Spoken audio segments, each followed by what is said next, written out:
মেয়ে বাচ্চা আর ছেলে বাচ্চাদের মধ্যে তফাৎ কি জানেন? ছেলে বাচ্চাদেরকে বাহিরে নিয়ে গেলে যেটা তাদের নজর পড়বে সেটা হচ্ছে গাড়ি, প্লেন, রোবট, এই ধরনের খেলনাপাতি। কিন্তু মেয়ে বাচ্চাদেরকে বাহিরে নিয়ে গেলে যেটা নজরে পড়ে সেটা হচ্ছে কসমেটিক্স। হ্যালো এভরিওয়ান, আসসালামু আলাইকুম। সবাই কেমন আছেন? আমি আল্লাহর রহমতে ভালো আছি। আজকে শুক্রবার, আপনাদের মাঝে আবার একটি নতুন ব্লগ নিয়ে চলে আসলাম। তো সবাইকে জানাই জুম্মা মুবারক। আমার এই ব্লগটা কিন্তু শুক্রবারের ছিল না, এই ব্লগটা ছিল অন্য কোনো একদিনের। আমি যেহেতু খুবই ব্যস্ত থাকি, যার কারণে আমার ভিডিও এডিটিং করা হয় না, যার কারণে আমি রেগুলার ব্লগ দিতে পারতেছি না। ভিডিওগুলো রেগুলার করে রাখি, কিন্তু ভয়েস দেওয়ার কারণে ভিডিওগুলো আপলোড হচ্ছিল না। আপনাদের খালাম্মার স্কুল শেষ করার পরে আমি যে কাজটা করি, মাঝে মধ্যে একটু মার্কেটের মধ্যে ঢুকি। মার্কেটে গেলে দেখা যাচ্ছে এটা সেটা কেনা হয়ে থাকে। আজকে কিন্তু আমার কাজের জন্য আমি মার্কেটে ঢুকি নাই। আজকে মার্কেটে আসা লাগছে আরোহীর ক্লাসমেটের এক মায়ের জন্য। ওনার কাজের জন্য মূলত আসা হয়েছে। ওই ভাবির কাজে আসলো, নিজে যে কিছু কিনে নেই তা কিন্তু না। আমরা মেয়েজাত ভাই, আমাদের চোখে যদি কোনো জিনিস পছন্দ হয়ে যায়, সেটা আমাদের কাজে লাগুক বা না লাগুক, বা আমাদের নিজের কাছে টাকা থাকুক বা না থাকুক, দাঁড় করে হলো সেই জিনিসটা আমরা কিনি। আর বিশেষ করে সেটা যদি হয় কসমেটিক্স, তাহলে তো সেটা আমরা রাখবোই না। যাই হোক, আমি একটা সময় প্রচুর পরিমাণে কসমেটিক্স কিনতাম, মাঝখান দিয়ে অনেকটা অফ হয়ে গেছিল।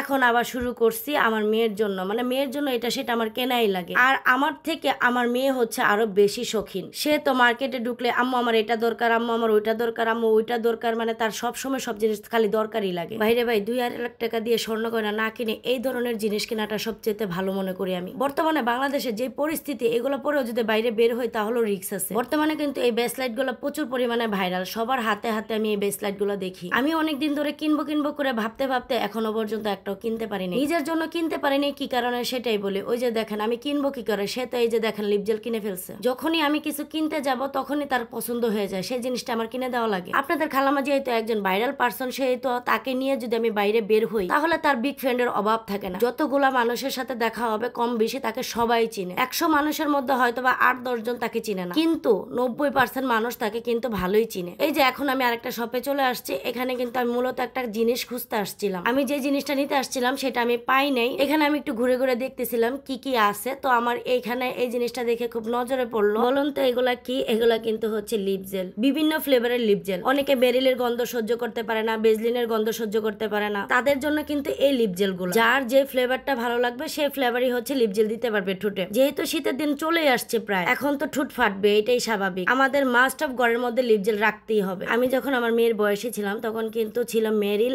আর হচ্ছে তিব্বত সুনো, এই দুইটা জিনিসই দেখতাম আমার আম্মাকে ব্যবহার করতে। কিন্তু বর্তমানে এত পরিমাণ ব্র্যান্ড বাড়ছে, বিভিন্ন রকমের কসমেটিক্স দেখা যায় এখন। আমার ছোটবেলা থেকে যে জিনিসটার বেশি নেশা ছিল সেটা হচ্ছে চুড়ি, নেল পালিশ, চোখের কাজল আর টিপ। বিশেষ করে যেটা ছিল সেটা হচ্ছে মেহেদি। এই যে বলছিলাম না, আপনাদের খালাম্মা যেখানে যায় সেখানে আপনাদের খালাম্মার বিগ ফ্রেন্ডের অভাব থাকে না। তো খালাম্মার বিগ ফ্রেন্ড কিন্তু খালাম্মাকে চকলেট গিফট করলো। আমার কিন্তু এই চকলেটের জারটা দেখে আমার খুবই পছন্দ হয়েছে, মনে চাইছিল মাথাত করে নিয়ে আসি। তারা চকলেট গুলো এত সুন্দর করে সাজাচ্ছিল, মনে হচ্ছিল একটা ফুলের তোড়া সাজাচ্ছে। তো এই দোকানের ভাইয়ারা সবাই কিন্তু আপনাদের খালাম্মার সাথে দুষ্টামি করতেছিল, খালা খালা বলে। আর আমি তো যাই দেখতেছিলাম তাই ভিডিও করতেছিলাম, মানে আনকমন জিনিস যেগুলো দেখতেছিলাম সবই ভিডিও করতেছিলাম। আমি কিছুদিন আগে এই ভিডিওর কিছু রিলস ভিডিও আপলোড করেছিলাম। ওই রিলস ভিডিও গুলো দেখে অনেকে কমেন্ট করেছিলেন এই শপটা কোথায়, এমনকি এই শপের নাম কি। এই শপের নাম হচ্ছে বেবি শপ। এই শপটার ঠিকানা হচ্ছে নারায়ণগঞ্জ চিটাং রোড হিরাজিলে অবস্থিত। যারা চিটাং রোড সিদ্ধিরগঞ্জের আশেপাশে আছেন তারা এই জায়গাটার নাম জানেন। এই শপে কিন্তু অনেক ইউনিক ইউনিক জিনিস পাওয়া যায়। আপনাদের খালাম্মার জন্য কিন্তু আমার এই লাকিজটা পছন্দ হয়েছে। কোনো এক সময় গিয়ে আমি আবার এই লাকিজটা কিনে আনবো, যেহেতু আমরা ভিডিও বানাই, আমাদের ভিডিওর কাজে এই ব্যাগগুলো আমাদের লাগে। তো আমার আজকের ব্লগ ভিডিও আপনাদের কাছে কেমন লাগলো আর কে কোথা থেকে দেখছেন অবশ্যই কমেন্টের মাধ্যমে জানাবেন। তো আজকে বিদায় নিয়ে চলে যাচ্ছি, দেখা হচ্ছে